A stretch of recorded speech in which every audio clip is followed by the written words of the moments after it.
The name of this evening is Curiosities. Kind of like, think of an old curiosity shop in old England. You know, the odd lizard brain there exposed, the marble, the skin of something, the natural things in the universe, and the things that you think are odd, and then you maybe grow to love. So we put together an evening of people, and don't take this the wrong way, speakers who may be a little bit odd, and their subject matter may seem a little odd, and I think you will grow to love them and their topics. And we curate the audience just like we curate the speakers. So you didn't see this advertised in the paper or talked about on the radio or Facebook postings or ever in a brochure. We have 3 extraordinary people tonight to speak, and I think you will find each of their talks more than interesting, maybe even inspiring in their own way. I'm DeFrias, and I, like many of you here, adore Terry Orr, so thank you, Terry, for the invite.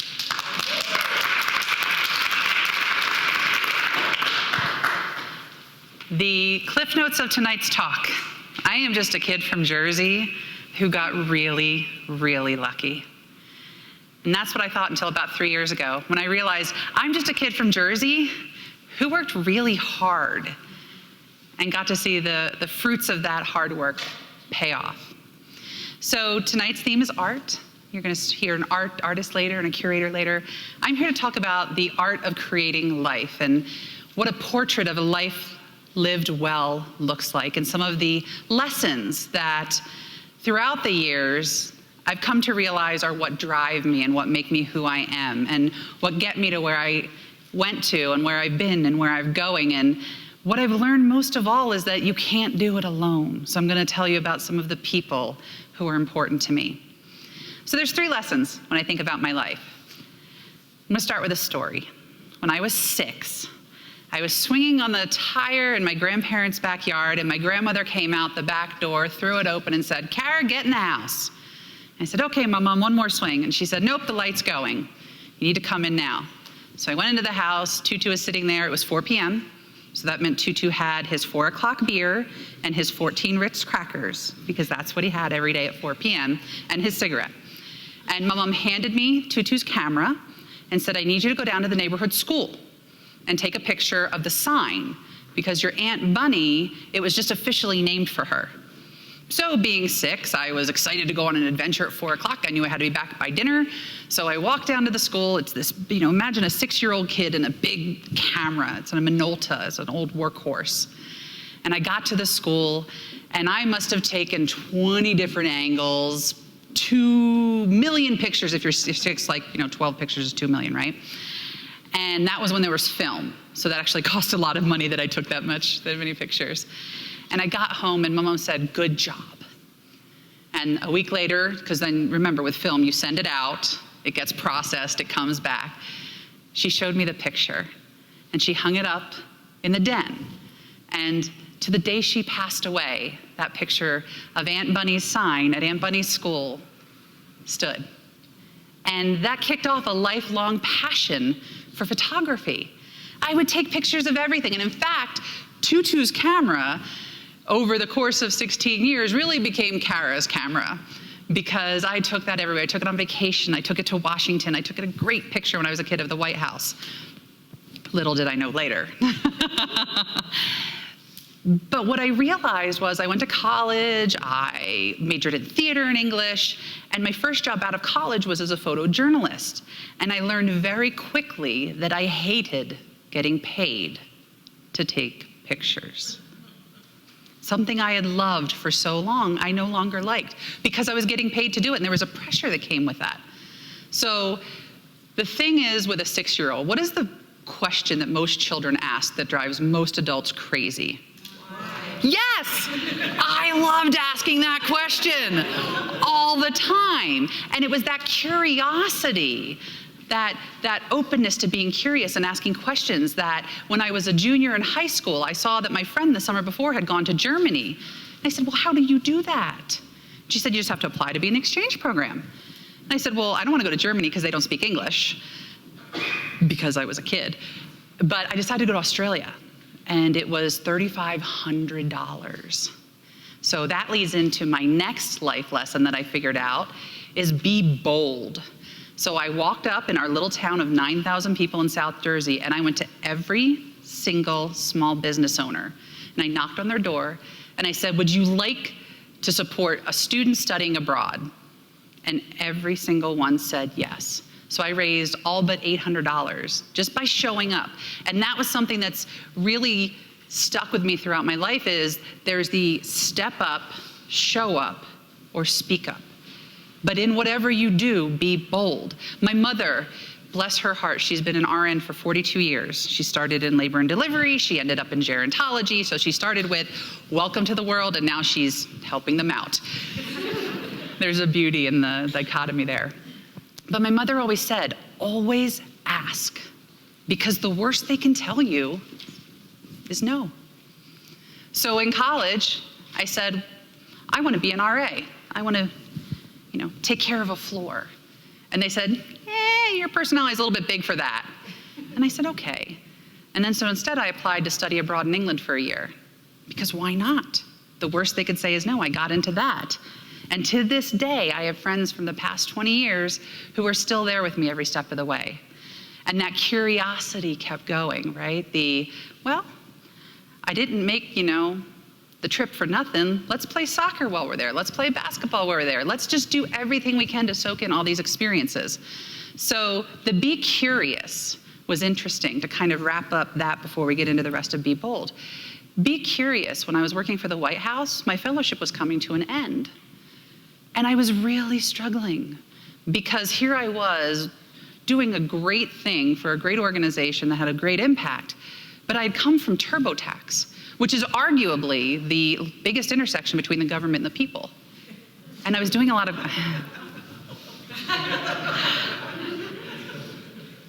But I was at an impasse because I loved both of them equally. And so one night, I was out to dinner with my friend Andres. We had a Tuesday night ritual. We would go to Ted's Bulletin in Eastern Washington, D.C., because, being broke and working for the government, it was $15 for a burger, a side, an adult milkshake, which is really good on Tuesday nights. And he said, what is the struggle? Obviously there's churn, there's a storm. Why are you feeling this way? What's going on? And in this moment of perfect clarity, I said, I want to be where I can do the most good for the most people.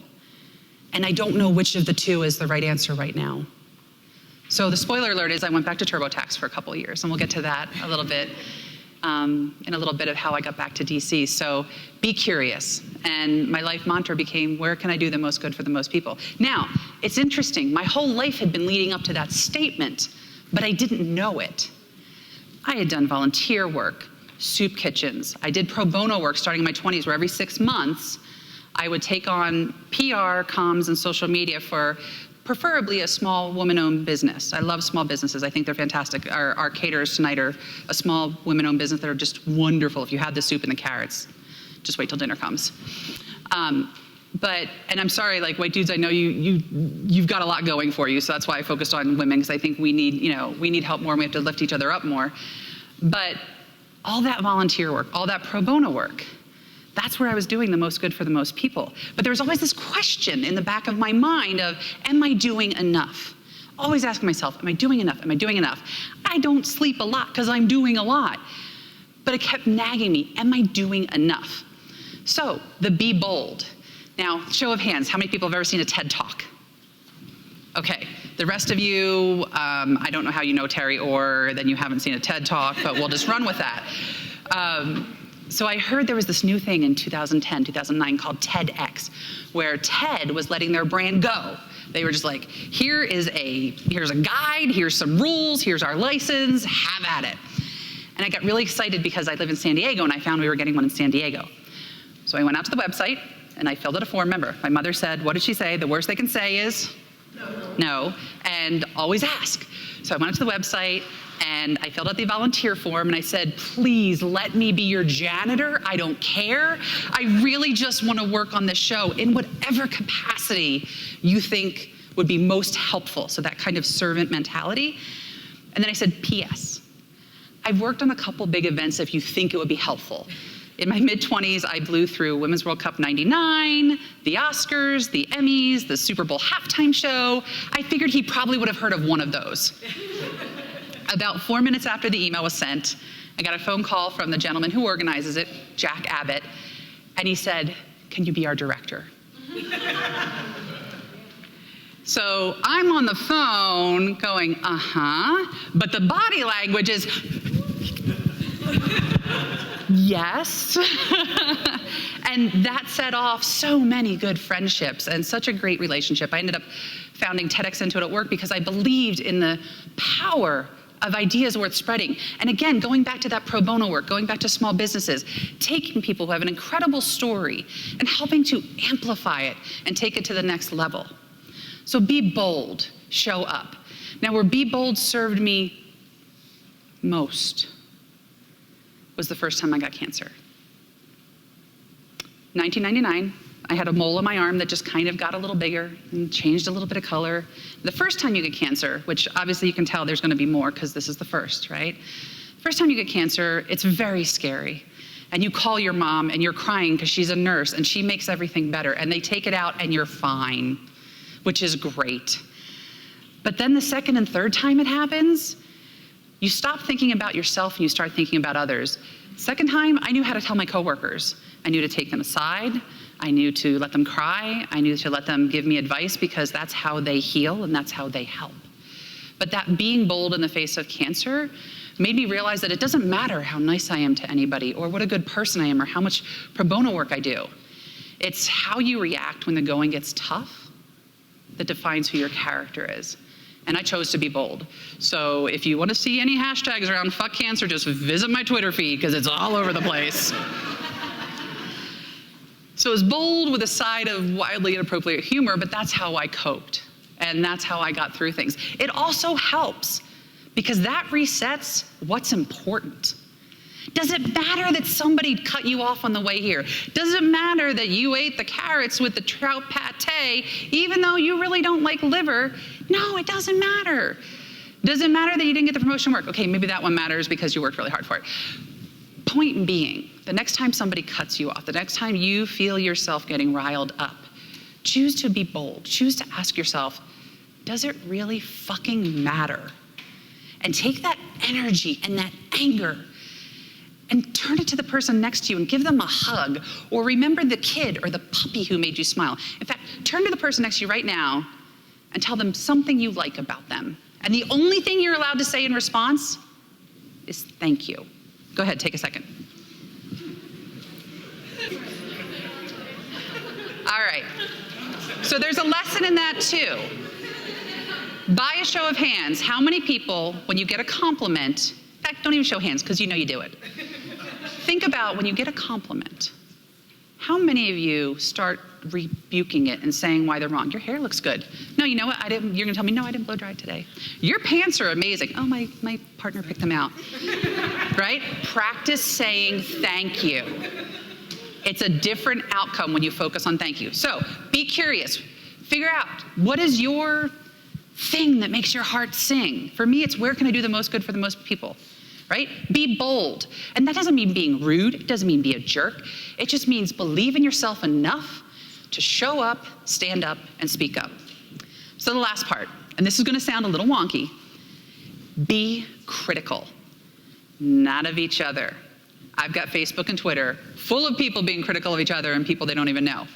Be critical of yourself. So my grad school was Penn State, and what they taught us in our master's program was critical self-reflection.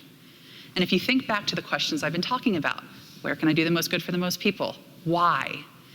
So I do that naturally now. I've been doing it for 15 years, where you just start thinking about, where am I? Am I doing what I want to do? Am I being who I want to be? And that question I mentioned earlier around, am I doing enough? That has been weighing heavily on me for the past 5 years. The jobs I take, the reason I chose Intuit and was there for 6 years. I'd come out of a company that I didn't believe in, that I thought was doing the right thing. Company before that made questionable choices I didn't believe in. So this time around, I said, you know what? I'm going to take a month off in between jobs. And I'm going to figure out, I'm going to be critical. What matters to me? What matters to me are my beliefs. That whether it's a small business and fighting for the underdog, whether it's stepping up for somebody who can't give voice to themselves. And so when I found into it, their top value of their 7 values is integrity without compromise. And that's me. And the cool part is, in addition to the fabulous vacation time, really fabulous, they give you 4 days a year to go out and volunteer in your community at any nonprofit or organization you want. And that does not count against your vacation time. And those 2 things led me into it. But still, the question in the back of the mind was, am I doing enough? Am I doing enough? Am I doing enough? So cut to the spring of 2012. Jack Abbott calls me up, much like Terry Ward. Jack Abbott calls, you don't say no. And he said, I have an extra ticket to the Dalai Lama at San Diego State University. Why, of course, Jack. Totally cool with seeing the Dalai Lama with you. And we go and keep getting closer, second row on the floor. And what struck me was that with all the bad stuff happening in the world, he was calm, he was peaceful, and he exuded this comfort that I longed to emulate. And in that moment of clarity, I realized I had been asking myself the wrong question. It's not, am I doing enough? It's, am I doing it at the right level? So I started to think, and I started to be critical. How can I do what I'm doing, but at a different level? So, Presidential Innovation Fellows, as I'm thinking through this, as I'm going, what can I do? What can I do at the right level? I see a tweet 3 weeks after I see the Dalai Lama. And the tweet is from then CTO Todd Park at the White House saying, we're looking for a few good women and men to serve their country as part of the first class of Presidential Innovation Fellows. I'm in. I said, I'm in. I clicked, I applied. They had 785 applicants for this brand new program. I was one of 2 women chosen in the first class of 18. From the time I got the letter to the time we touched down in DC, it was about 2.5 weeks. 18 of us showed up to an unproven program, to we didn't know what, but we believed in the mission, and we said, we will serve. This was the invite that went out. And I'll read you one line from it because for me, it made me really uncomfortable. Please join us as we formally launch these 5 projects and introduce the remarkable Americans who have been selected to work on them. I don't ever feel remarkable. I feel grateful. When I was going through all the cancers and everything, there's a Dave Matthews song called So Damn Lucky. That got me through everything. And so a hashtag I use often on Twitter and Instagram is So Damn Lucky. This felt so damn lucky until my friend Danny sat me down the day before I left for DC and said, you need to stop saying that. Because it makes it look like you didn't bust your ass to get there. And the model and the message you are sending out to women and girls especially is that if you work hard, it doesn't matter because it's luck. And ever since then, I think I've used, this is 3 years now, I think I've used So Damn Lucky twice. That was huge and for him to sit me down. And I think about that. I think about how am I living my life and what kind of message am I sending to everyone, but women and girls especially, who need more to be asked. So that landed me in the Roosevelt Room. And this is the President's Senior Advisor, Valerie Jarrett. This is on, I think, day 3 of our fellowship. So we're all very green. The best advice we got when we started this brave new world, there was 5 projects. Mine was Project MyGov. It was me and 5 other fellows, literally fellows, and me. Was hold on to your naivete. The fact that you don't know how government runs is the best thing you've got going for you. Just do it like you would do it in the private sector. So what the fellowship did, to give you a little background, was the idea was pair innovators from the private sector with game-changing innovators in government, put us together for short tours of duty, 6 to 12 months, and let's make change at scale. So my project was Project MyGov. Project MyGov. And our charter was to reimagine the relationship between the government and the people from a technology perspective. Now think about it. If you need to change your passport, the onus is on you to know you have to go to the State Department, you have to go to Social Security, you have to do all these things.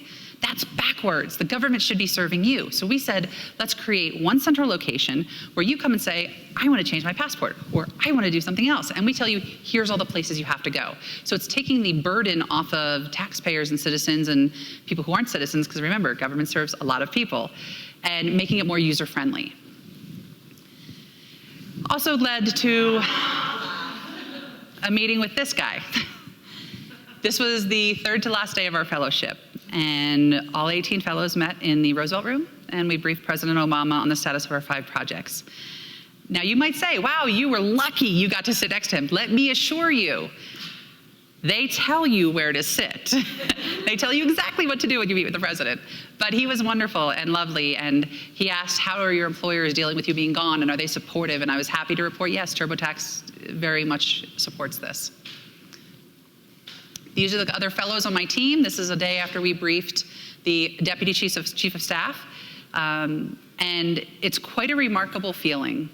And it's one of those, if you're religious, maybe the first time you walk into a grand cathedral, but walking into the White House takes your breath away.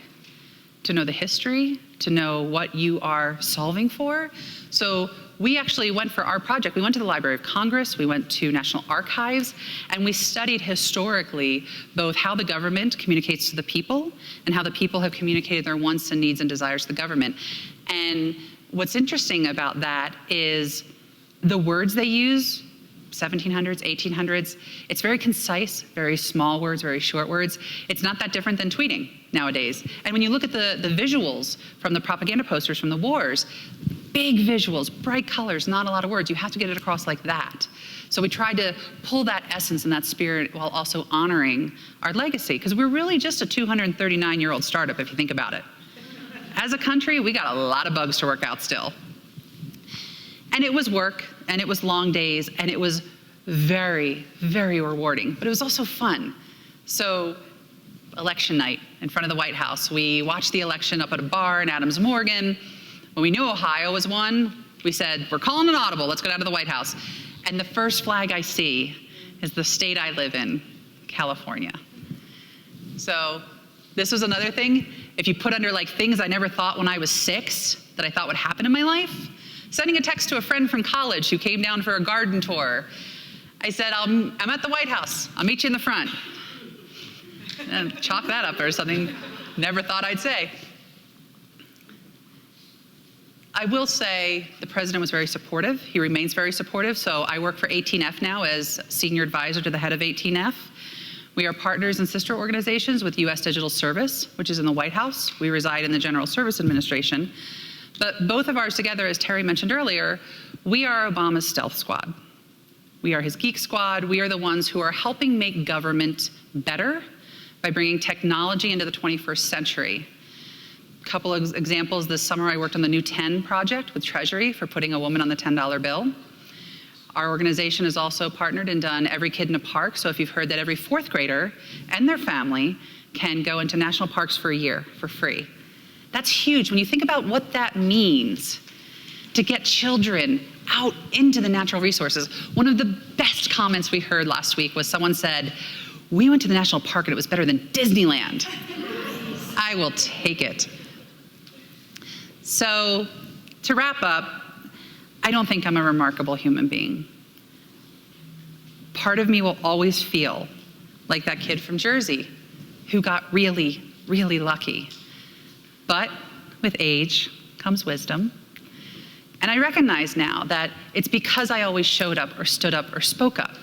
And because my parents instilled in me this work ethic of getting things done and asking and always trying. This is the life you could end up with. So when you look at the disparate pieces of the kaleidoscope of my life and these somewhat broken parts that ended up being strength builders and character builders, I'm really happy and content with where life has taken me. And I know it's not done yet. And I know I have so much more work to do because there's a lot of government out there and not enough time and resources to get at it. But I promise I am going to try my best every single day. Now, my last day in DC for the fellowship, I came across this Thoreau quote: "Go confidently in the direction of your dreams, live the life you've imagined." So the last story I'll share with you is I went back to Intuit. And I was promoted. I was brought up to headquarters in Mountain View, California, which is in the Bay Area. And I was asked to produce their first major external conference. It was a $10 million show. I executive produced it. I was so happy. Life was good. My coworkers were the best. The company's amazing. And yet, the mission. Last December, I was at the Lean Startup Conference in San Francisco, and Todd Park, the person who sent the tweet, my boss when I was a fellow, comes up to me backstage after he keynoted and said, "Kara, we need you back. We need you back in DC. What do I have to say to bring you back?" And I looked at him and I said, "Yes." He's like, "No, no, no, no, no, no. What would it take to bring you back? What do I have to say?" And I said, "Yes, I'm in. Let's do this." So as of April, I'm back in government. I am privileged and honored that I get to go to work every day to make America better. Thank you. I'm an art historian. I can't talk without images and a clicker. It's such a pleasure to be here with you this evening. Thank you, Terry, for inviting me. Thank you, Marilyn and Greg Brown, for making this connection. It's a joy to be in Park City. I actually grew up in Rock Springs, Wyoming, just a little ways up I-80, so I feel like I'm close to home here in Park City. I want to talk to you about my experience over the last 2.5 years while I've been at the Georgia O'Keeffe Museum. As I mentioned, I'm trained as an art historian. I've worked in museums across the country, starting on the West Coast and then jumping to the East Coast. Previously, I worked at the MFA in Boston, installing the Art of the Americas wing, 54 galleries across 4 floors, an amazing experience for an American art historian to work with one of the finest collections in the country.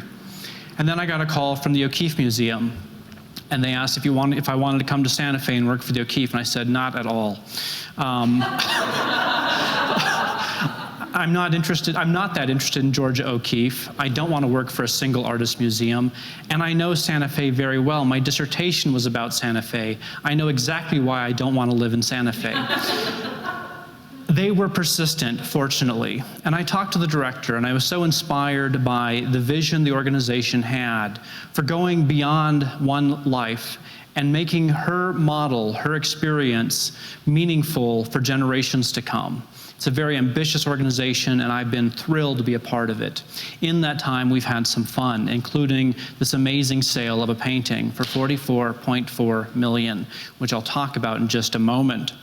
What I want to do tonight is talk about my ride with Georgia. And I've got one of my favorite images here, taken by her friend Maria Chabot, of Georgia riding away with another friend of hers, the artist Maurice Grosser, in the deserts of New Mexico. It conveys something of her boldness, her intrepidness. I think you'll hear me say a number of things tonight that will lead you to believe that Kara and I work closely in coordination in preparing our presentations, when in fact we have never spoken or met until this evening. But there are a lot of overlaps, which I think is probably to the credit of Terry to recognize the kind of sympathies among us. So as a curator at the Georgia O'Keeffe Museum, there are a couple of topics that I never want to talk about. These are the things that everybody asks about, and I always try to change the subject. What's that over there? Sex, death, and money. Mostly curators don't like talking about these things, but with O'Keeffe, it's particularly acute. Tonight, you're in luck. I'm going to talk about all of these things.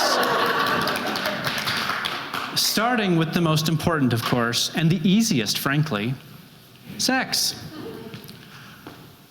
O'Keeffe herself had a very troubled relationship with the ways in which critics and the public responded to her artwork. She became famous in the 1920s through the promotion of her husband, Alfred Stieglitz, who realized that this was an amazing moment. This brilliant woman had come to his attention, who was an incredibly good artist, also had an incredible appearance. He figured out, through a brilliant kind of marketing, great advertising, marketing strategy, that he could make her famous and he could make her artwork famous. And he did that through a combination of both promoting her art, but also her body, her image. He took photographs of her.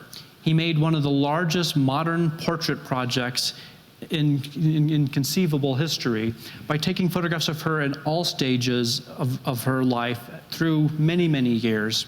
But the nudes, and I'm showing you one example here, were what really caught people's attention. He showed these with her artwork in one of her first exhibitions, without telling her, of course. You can imagine how thrilled she was to walk into the gallery expecting to see her paintings and instead seeing herself. There was some tension, but it succeeded in garnering amazing critical attention. It also started a long line of inquiry of people assuming and expecting that everything O'Keeffe did was somehow about sex. Now, I'm not saying that O'Keeffe wasn't very comfortable with her sexuality and wasn't quite unusual for her era in the degree to which she was able to embrace her own self, her own image. But she still got very sick of everyone looking at paintings and saying, these are about sex. And so I have here a quote that was kind of her standard response when people would say, is that a, I think that's a, and she would say, when you look at my paintings, if you see that in there, that's about you. That's not about me. You're projecting your own issues on my paintings. Now that said, I do have, the image on your far right here. It's hard to imagine what else this might suggest. So she certainly was able to kind of revel in this comfort with sexuality, but it was not everything for her. She was much more complicated, much more nuanced, as are all of us. Death. Many of you, I'm sure, will recall the difficulty around the settlement of O'Keeffe's estate. O'Keeffe passed away in 1986. There were several competing interests for her estate, most famously a young man named Juan Hamilton, who had come into O'Keeffe's life in the early 70s as something of an assistant. There has been all kinds of speculation about the nature of that relationship. I don't know Georgia O'Keeffe personally, I never met her, but I've gotten to know a lot about her. I do know Juan Hamilton, and I've heard his side of the story. I honestly don't think there was any physical relationship. If there was, more power to her. But at the end, it did get ugly. There was this enormous split. At the very last stage of her life, she was very ill. She was moved to Santa Fe, completely blind with macular degeneration at this point.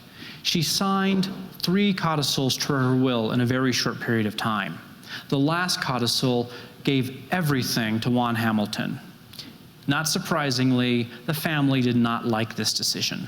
So her surviving family, nephews and nieces, pressed a lawsuit, contested the will. It went into court. Ultimately, it was settled. The settlement created the Georgia O'Keeffe Foundation, which was charged with distributing paintings across the country. And in doing so, it followed her own requests. And I'll talk a bit more about that, but she was very savvy in placing her paintings all over the country and making sure that great museums had her art. So there was no doubt that she was, therefore, a great artist. If she's in the Met's collection, and the Arts of Chicago, and Milwaukee, and Philadelphia, and Boston, and the National Gallery, only a great artist has that kind of coverage. And she engineered, very savvily, very cleverly, engineered that placement. Ultimately, the settlement treated Juan just fine, but it also created this legacy. The collections going across the country, also the preservation of her houses in New Mexico, specifically her home and studio in Abiquiu. Long story, I won't go into it, but ultimately that foundation dissolved as it had been intended to and merged all of its assets with the relatively young Georgia O'Keeffe Museum. That happened in 2006. So now we, as the Georgia O'Keeffe Museum, one institution, are responsible for this broad legacy and care for both of her homes in northern New Mexico. That's about all I'm comfortable saying about death and O'Keeffe, because I'm trying to protect the lives of those, or the reputation of those still living. But money, I'm happy to talk about money. I often try not to take credit. I do the thing that when people compliment me, I start deferring it and passing that off to somebody else like a lot of us do, even though from my young age, I remember people telling me, just say thanks, it's a lot easier. When it comes to raising $44 million, selling a painting, this is one place where I'll take a lot of credit. I was a key architect behind the strategy that publicized and promoted this painting, that garnered enormous attention and identified the potential bidders that took this to a new level. So previously, the highest record for O'Keeffe was about $6 million by the time you factored in the buyer's premium.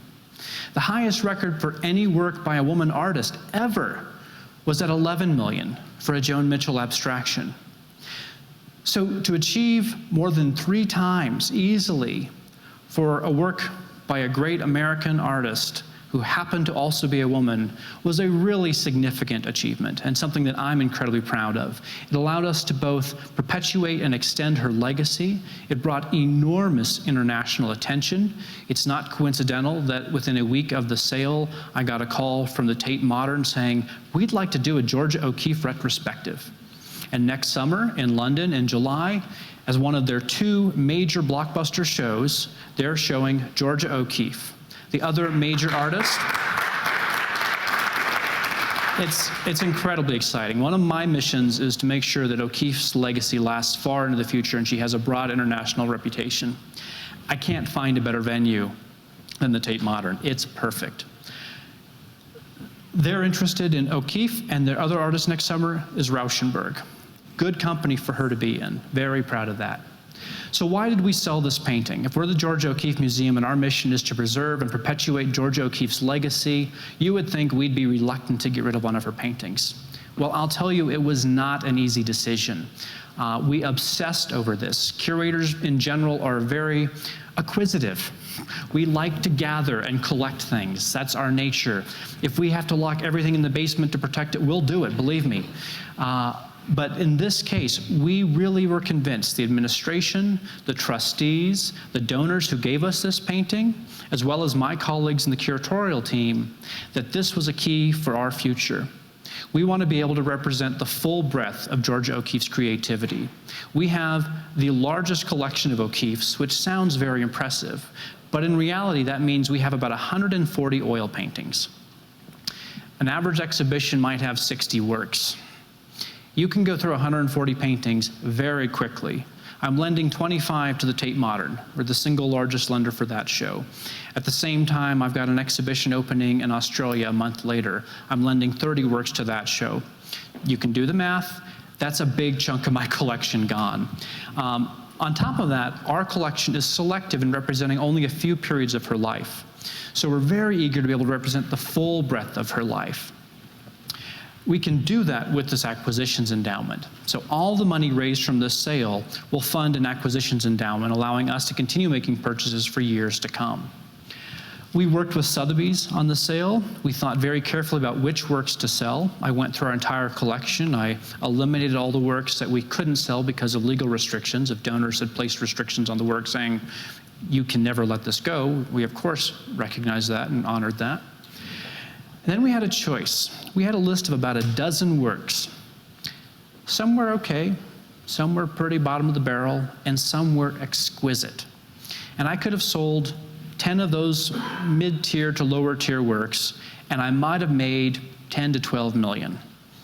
No one would have faulted me. It would have been a very safe, responsible choice.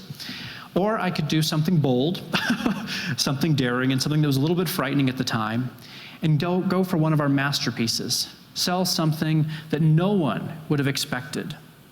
So we pulled the Jimson weed. Now we thought carefully about this. It wasn't just any painting. We have a very similar painting. It's the same flower, actually.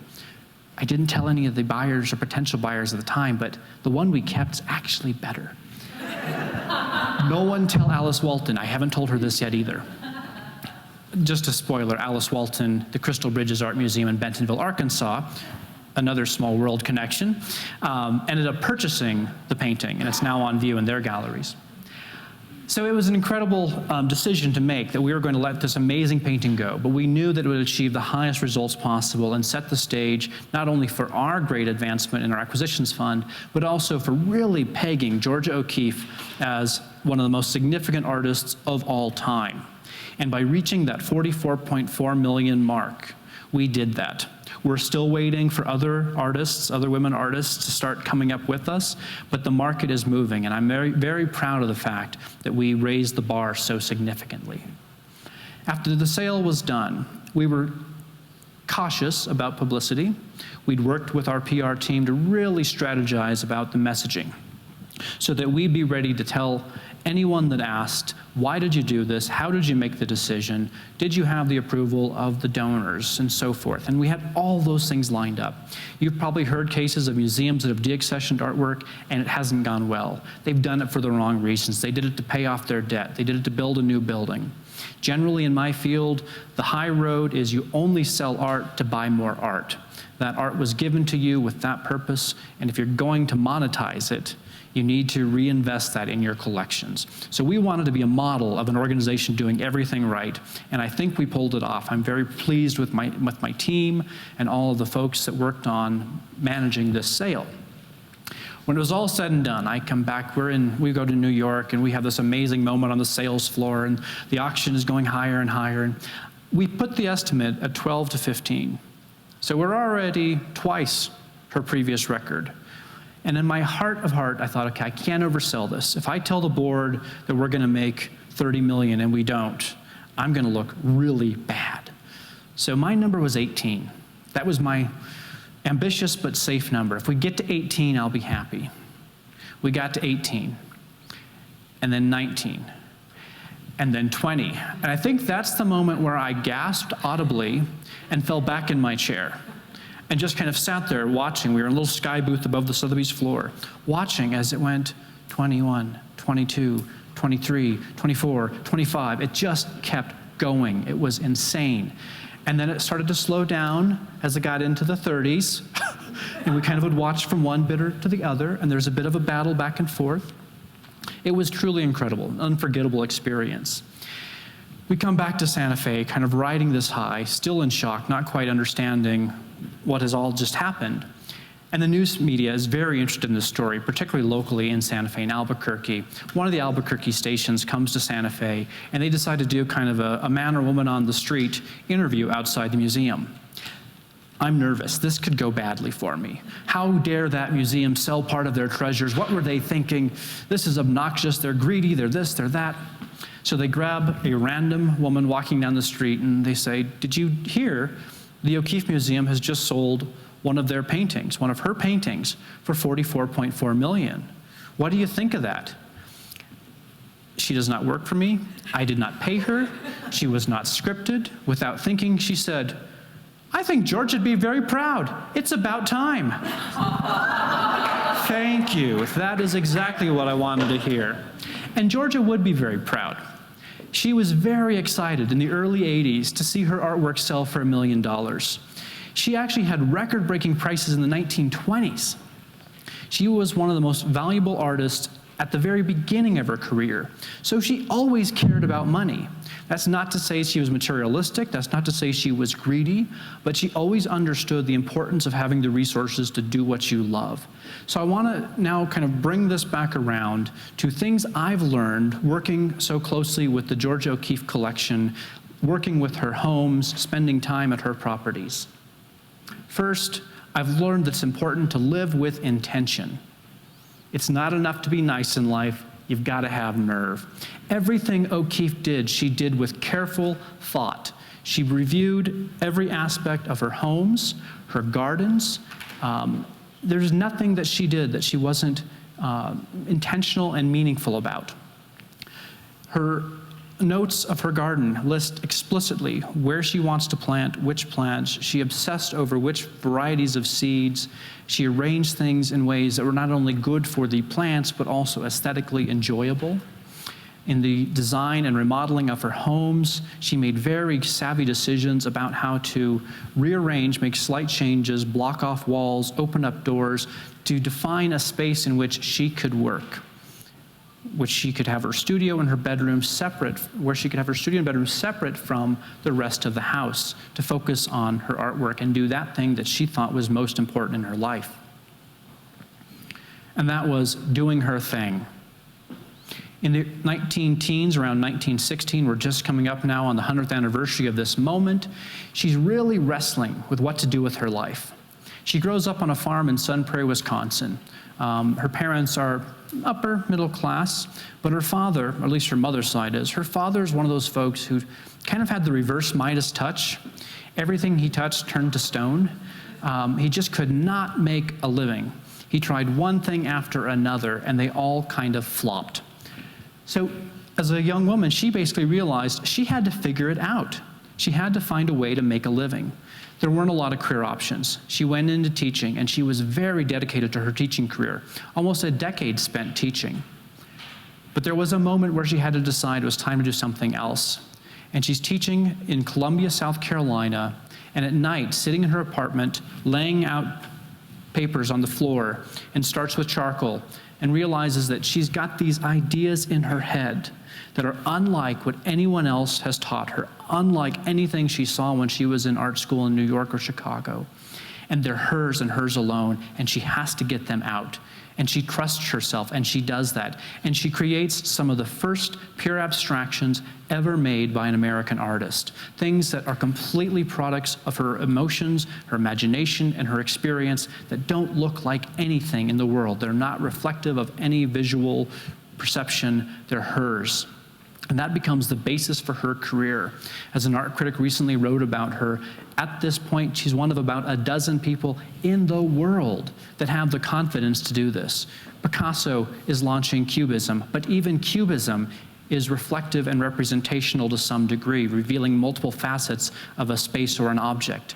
What she's doing is completely abstract and completely beyond that. She learned very early on, as someone who's out there being a pioneer, doing something odd and different and unusual, to listen to and then immediately ignore the critics. So perhaps the advice would be criticize yourself, but don't let other people criticize you.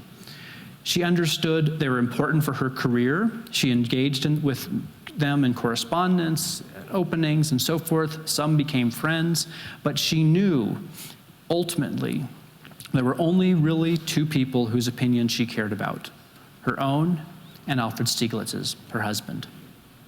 She knew that you had to live with fear, and you could not let fear stop you from pursuing your ambitions and your dreams. I've been absolutely terrified every moment of my life, and I've never let it keep me from doing a single thing I wanted to do. And I see that as I look at her art. I see that as I look at her life. She comes to New Mexico after, she starts visiting in 29, but after Alfred Stieglitz's death in 46, she moved to New Mexico permanently, starting in 1949. And she really is living in a very unique, different place. And to this day, when folks come to visit her home in Abiquiu, they recognize this is a very unique, beautiful, but isolated location. And she turned, in many ways, away from the world to go somewhere and do her own thing and live in her own way. I've learned with her that success is not accidental. It is not just luck. She worked hard. This is one of my favorite quotes from O'Keeffe. One of my burdens as a curator at the O'Keeffe Museum is I don't have enough flowers, and I don't have the right flowers. Everyone wants to see the poppies. We remember the postage stamp. How many of us had O'Keeffe flowers or other posters on our walls in college? I know you're out there. Don't feel guilty, it's okay. That painting that you love and have and hold dear, so dear in your mind, I probably don't have it. And when you come to see my museum, you're going to be disappointed that you don't see it. I will do my best to make it up for you, but I wrestle with this all the time. So in my private moments, I can say, yeah, I hate flowers too. But success was not accidental. She was clever, she was savvy, she worked hard, she worked every day, she was incredibly disciplined. Nothing was accidental about what she did. At the same time, success is irrelevant. Whether you succeed or not is irrelevant. And for everything she did, she kept her priorities ahead of her. She always had a sense that life was more than a great exhibition, or a great sale. Life was about the living. Life was about the unknown and what's ahead of you yet to come. That image of O'Keeffe as this kind of isolated woman in black in the desert often is accompanied with a sense of her as kind of this curmudgeonly, grumpy woman who was not accessible. And there are plenty of folks that have stories of walking up to the gate saying, "I'd like to see Miss O'Keeffe," and the staff saying, "Get the hell off our property." But there are also stories of the kids that grew up in the village of Abiquiu that would come over for dinner and be entertained by O'Keeffe. You see a group of the boys here. Or the stories that one of our security guards tells as a young man sneaking into her property to take an apple from the apple tree and getting caught by Miss O'Keeffe. And she said, "The next time you come through the gate and you take what you need, and you're always welcome here." There are amazing stories like that. She put an entire generation of students through college. She paid for their college tuition. No one knew those stories because that was not the public persona and the public image that she managed and manipulated so carefully. But she was incredibly generous. At the same time, she knew it was important to be selfish, to take care of yourself, to focus on what matters to you as a person and an individual, that you cannot do your best work if you're not being true to yourself. I see this in the ways, again, that she rearranged her home to protect herself, to create a studio and bedroom that were isolated from the guests. They could come and go as they wished, but she would do her thing. I have a picture of her here with one of her chows. We'll call the chow Bo. There are about 6 Bows. Each dog just picked up the name of the last dog. They were as close as she had to an intimate friend in those late years. She was very loving of her dogs, but it was very much about herself and her own time. She needed her walks in the desert. Her bedrooms in both houses opened up directly into the landscape, and she could grab one of the chows and go walking into the landscape as soon as she woke up in the morning. Be selfish. Take care of yourself. Enjoy the fruits of your labor. She lived very well. She was not extravagant, but she enjoyed the finest foods, great wines. She had incredible appliances, all the latest modern appliances. She traveled internationally, always first class. She had worked so hard all of her life, but she also knew how to enjoy the results of that work. And finally, don't stop. Don't ever stop. No matter what life throws at you, keep working. Late in her life, macular degeneration steals her eyesight. There's almost nothing I can imagine worse for an artist than losing their vision. Macular degeneration starts in the center and you just lose more and more, so all you end up with is a little bit of peripheral vision. Even at that point, when she couldn't even see what was in front of her, she could no longer see the landscapes that she loved so much from her bedroom. She wrote and said, "I want to keep working. That will to create is still there, even as my body gives up." So she would work with her assistants, and they would lay watercolor sheets out in front of her. And she'd say, "Load my brush with blue." And they'd say, "Okay, Miss O'Keeffe, here's your brush, here's the edge of the canvas." And then she'd make these huge gestural brush marks that are so powerful and so beautiful. They're as strong as anything she painted at any time in her life. They reflect that pure abstraction she created at the very beginning of her life. She came full circle. She continued making art as long as she could. She never stopped, even when she was no longer interested in selling, no longer cared what the market thought. That's what mattered to her, was to continue being creative and expressing that vision and that thing that was herself. So that's what I leave you with. Her advice, the lessons I've learned from her: don't stop. Thank you so much. Come see us in New Mexico. My name is Sean Diediker. I am a painter. I'm from Newbury Park, California, but I currently live about an hour down the road in Spanish Fork most of the year now. And I've been making paintings professionally and selling them as my only form of income for about 20 years now. And I like to paint people I know. And most of my subject matter is people that have come into my life, friends and family, and I like using the narratives of their life as the narrative for the painting. To me, there's a connection that happens. It's almost like you birth a third person, if you will.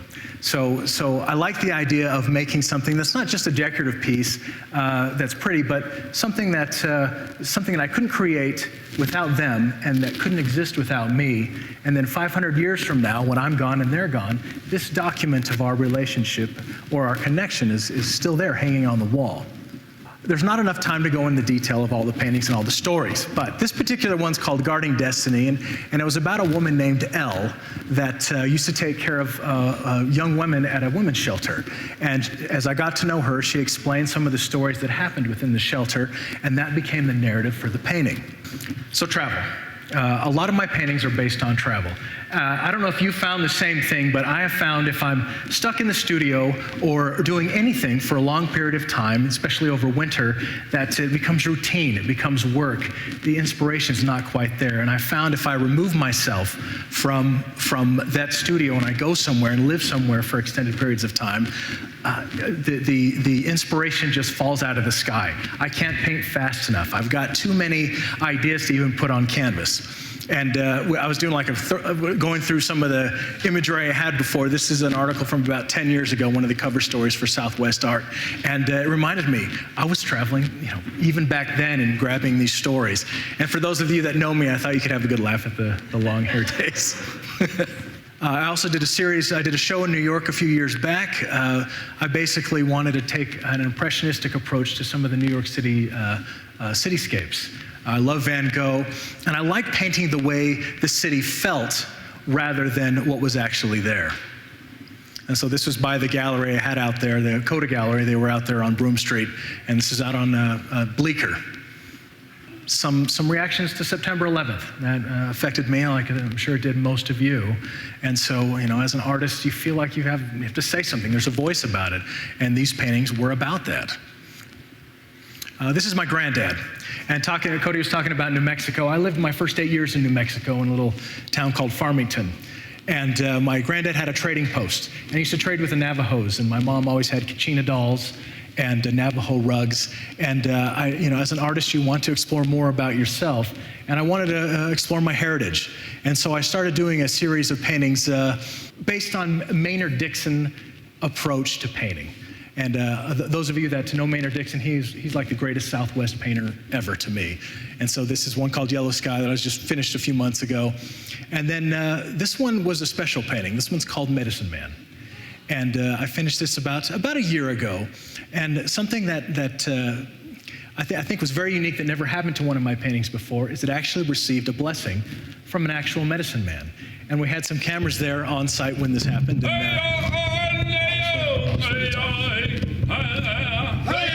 He's performing what they call the smudge, which is basically taking sage and other herbs in an abalone shell, and then with eagle feathers blessing the painting.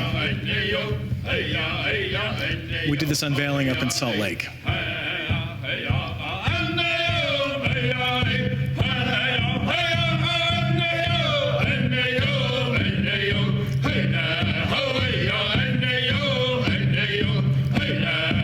Smudge, he blessed not just the painting, but he blessed the artist, myself. And basically that I would have prosperity, and that any place the image of the painting resided would have prosperity too. And so I entered this painting in the Springville Art Museum about a week later into the religious show, and the results were very good. And I want to. I'm not a religious person, but I feel like, man, there was a kind of a connection there. I've never really won a first place before, and wow, that was a week later. So maybe I'll work on that a little more. The Jack Kerouac Charcoal Challenge. This was I've done 2 of these so far, and 2 years ago and the year before. And basically, I wanted to challenge myself to leave the studio, go on a journey that had no script, no destination. But the catch was, the rule was, I could only make a living or finance my travels based on stuff or drawings I would do with 1 stick of charcoal. So I didn't have a destination, and I wanted to see how long I could make this happen. I wanted to see if I could take resources of a stick of charcoal and only social media and see where that would take me. And the first one lasted about 5 weeks. Started off in New York, ended up in Quebec in Canada, and it was just me, a backpack, and my iPhone and my sketchbook. And what I would do is I would do these drawings on trains of people that I would see, or even other artists' work that I was trying to learn from, and I would post them on Facebook. And I would sell them for $100. It wasn't an auction. It was more about, hey, is it worth $100 to you? And the first person that said I want it, they got it. So I got to take that $100 and stretch that to see if I'd stay in a hostel or if I got to eat McDonald's or steak that night. And I was able to do it for almost 5 weeks the first time, all over the country, California. And one thing I found when I was on the road, that the first week and a half or 2 weeks, it feels like a vacation. You're out of the studio. It's just something new. You know how vacation feels? You've been working, you get that 2 weeks. But after the third week, it wasn't vacation anymore. It was a lifestyle. I would wake up and I would completely own that day, and I didn't know what the end of the day held. And so as a creative, when you put yourself in that situation, it just rains down on you. Ideas, concepts, things you want to paint. Story, basically. Your life becomes your own story. At the end of the second one that I did, I ended up going from Seattle all the way down to the Gulf of Mexico. It took me about, again, 5-6 weeks to do that.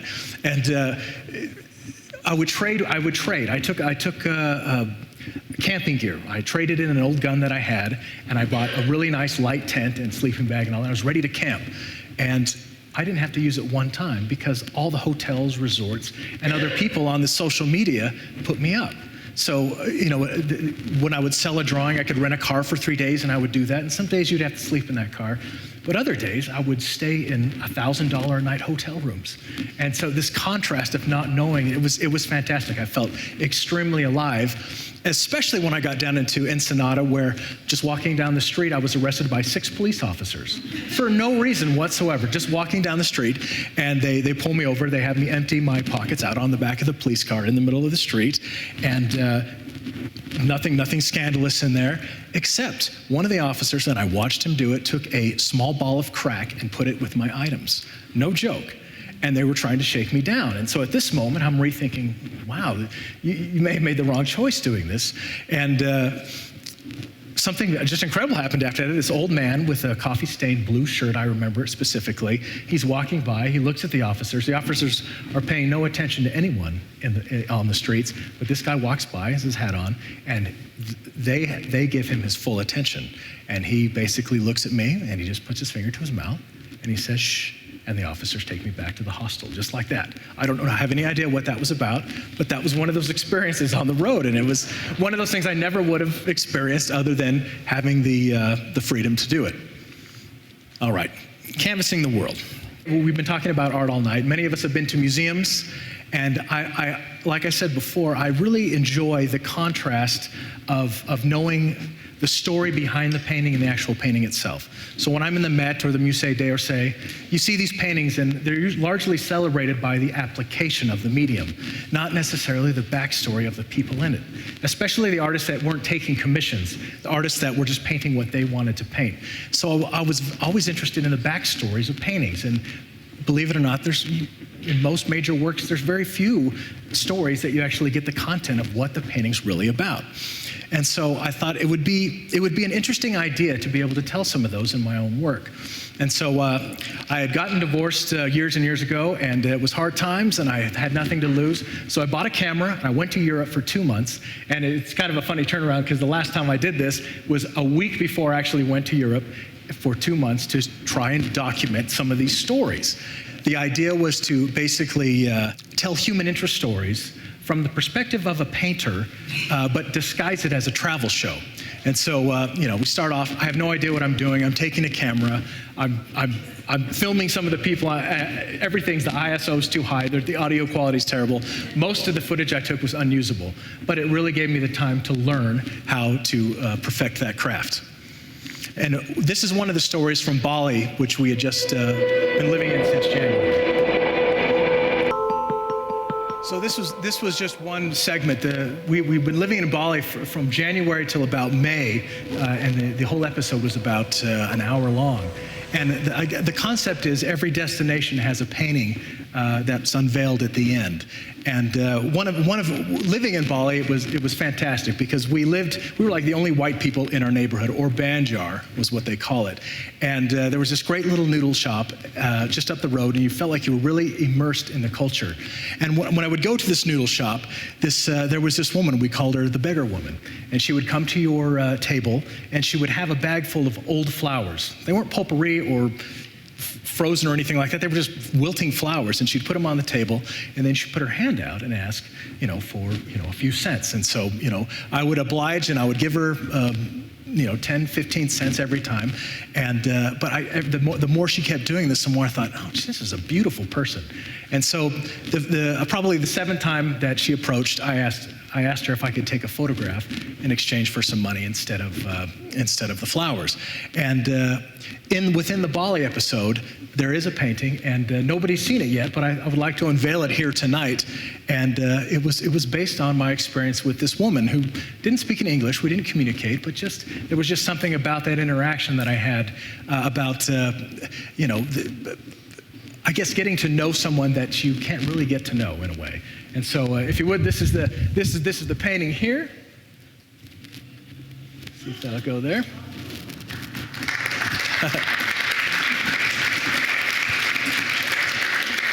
And if you will look under your seats, there's a limited edition for each and every one of you here tonight. It's taped underneath. So during an episode, it is a human interest documentary, but I have little bits and pieces of myself in the studio trying to document these people in my way. And at the end of the hook is, at the end of every show, the painting is unveiled. And so this is an example of one of the pieces in the Bali episode. I felt like I've traveled for years and years and years now, 20 years almost, just nonstop, living in Utah for 6 months and then living abroad. And every place I go, there's a story. In fact, this particular one, I won't go into the details of it, but it was a Victoria's Secret model I ran into a supermarket in Sydney that was frustrated she was gaining weight. And so the more I got to know her, it was called Reflections of Elizabeth, and it was about how people see themselves. And so getting to know her induced the concept behind the painting. A muse of self-portraits, a prayer for those in traffic. After going to Russia and seeing all the Russian icons there, that had a large influence on what I do. Even my own little daughter, this one's called Fall. We used to go in the mountains behind in Spanish Fork and push over old aspen trees. She thought I was the strongest guy in the world because I could push over these dead trees, which anybody could, but she thought, I would make a big production of it. So this painting, was the genesis was pushing down aspen trees. I had a moment of reflection, thinking about Terry, and the first time I was about to go on the road, starting with this idea for a TV show, and I'm happy to say, 4 years later, we have funding to do an entire 13-episode series, which I've been working on for the last year, and moving to Australia in January to continue with the Sydney episode, and it's been a great ride so far, and to be able to amplify, my approach to painting and how I see people and document that, the show it basically, I don't know how to put it in a way that amplifies what I already do. It's what I already love, and it lets people have the behind the story, the behind the scenes of these paintings, which I think has a very high value, which the video with the medium of video allows us to share. And I think Kara said it best. She said that life is about people you meet and the things you create with them, and that's absolutely true. Thank you.